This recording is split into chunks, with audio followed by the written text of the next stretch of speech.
What's up, fellow internet denizens? I have noticed something on BookTube, Book Talk, and so on. That is, the fact that most people tend to focus mostly on what's new and hot in book spaces. While that can be neat, I want to do something different here. One, I find that Book Talk is basically the fast fashion of the book world, and I don't want to promote that in this particular series. What I mean is that with Book Talk, people seem to kind of just buy books that are often overhyped and pushed by the algorithm, read them once, and then just have them on their shelf for clout, I think. I also think that this pushing of books leaves a lot of people disappointed in what they thought would be filled to the brim with awesome ideas, but ultimately revealed itself to be slop. Two, I want to say that you can find plenty of cool books that are old at your library and thrift stores, and you can get just as much out of them as you can with new books. I am not saying people are bad for only reading new books, and I am not going to only read old books that I can find at my local thrift stores or libraries. I just want to make a unique series here, and I've never really seen people talk about older books aside from classics. So let's talk about Joust by Mercedes Lackey. My first impression when I picked up this book was, this is going to be awesome. I grew up loving medieval history and dragons.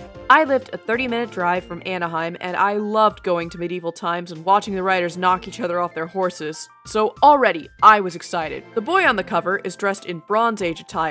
I never really heard of anything about jousting in the Bronze Age, but I was intrigued. So immediately upon opening it, I got jump scared with a 9/11 memorial! And as someone whose only memory of the event is their mom pointing to a screen and saying that some bearded guy was evil, this probably didn't have the intended effect. Still, I do respect the author for doing this, and I revere all the brave firefighters that we lost during this tragic event. Although a part of me wanted to know if there is going to be some form of that cringy, immediate post-9/11 nationalism lurking within. Let's find out. So we start off in an Egyptian parallel that is in the midst of a war with what I think are the Sea People, which is an entire rabbit hole unto itself. I am already hooked because I love Bronze Age fantasy, and frankly, we do not see enough of it. So Egypt, or Tia, has colonized the Sea People, or Alta. Kind of the opposite of how it happened in real life, actually. Anyway, the Altan landowners are now serfs, which are basically lower than slaves. Essentially, if a Tian owns the land, their claim is justified by the existence of a serf on their land, and land is transferred by either breeding serfs or selling them, both of which are just as messed up as you think. Meanwhile, far away, dragons joust in the sky over what remains of Alta. The main character is named Vetch, and he is a teenage Altan serf who is horribly mistreated by his landlord. He gets to the point where he makes essentially a clay voodoo doll of his landlord. We've all been there. But before he can destroy it, a dragon lands and the dragon's jouster demands water. This jouster, a man named Ari, takes a liking to Vetch and basically emancipates him from his landlord and takes him to be his stable boy. There's a very fun court scene later on where Vetch's evil landlord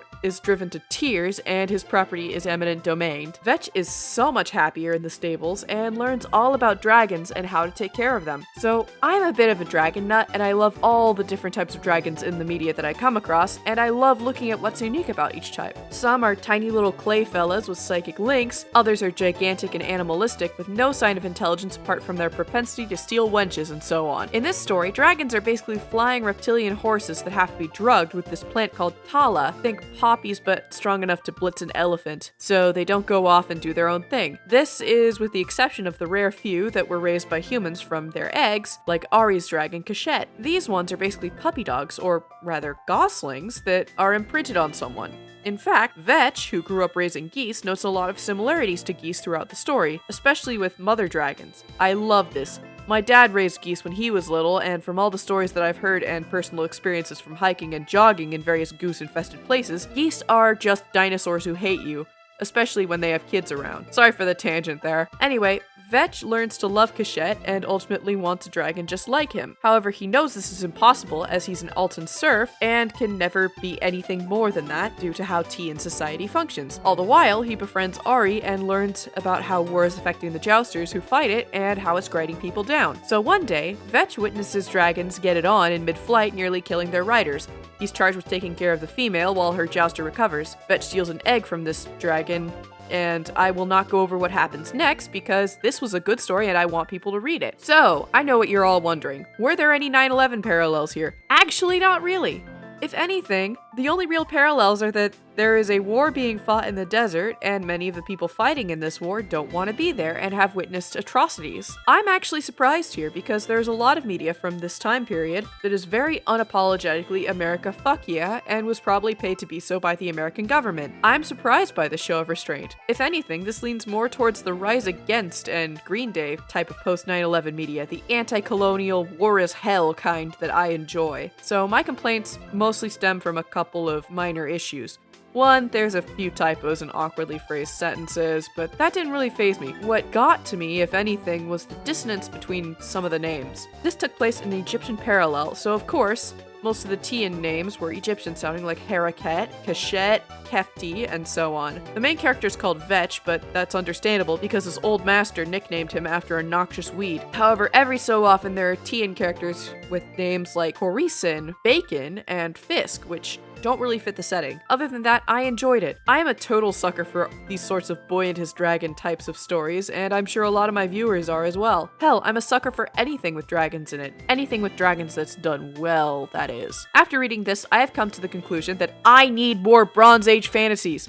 We have a lot of brilliant Renaissance and medieval fantasies, but I haven't seen a lot of Bronze Age stuff where knights don't wear full plate, and where there are sea witches and high priests and rituals that appease gods who may or may not just be natural phenomena. Maybe it's because we don't know as much about the Bronze Age, but I'm willing to suspend my disbelief. Maybe we could fill the gaps with our own inventions and our own social constructs. We could get away with it because it's fantasy. I have 2 other books in this series because the thrift store that I got them from bundled them. I'm reading the next one right now and I have a great feeling about them. So, if you guys want a really cool fantasy story, check out Joust by Mercedes Lackey. I've been Alien Daydreamer and I am out.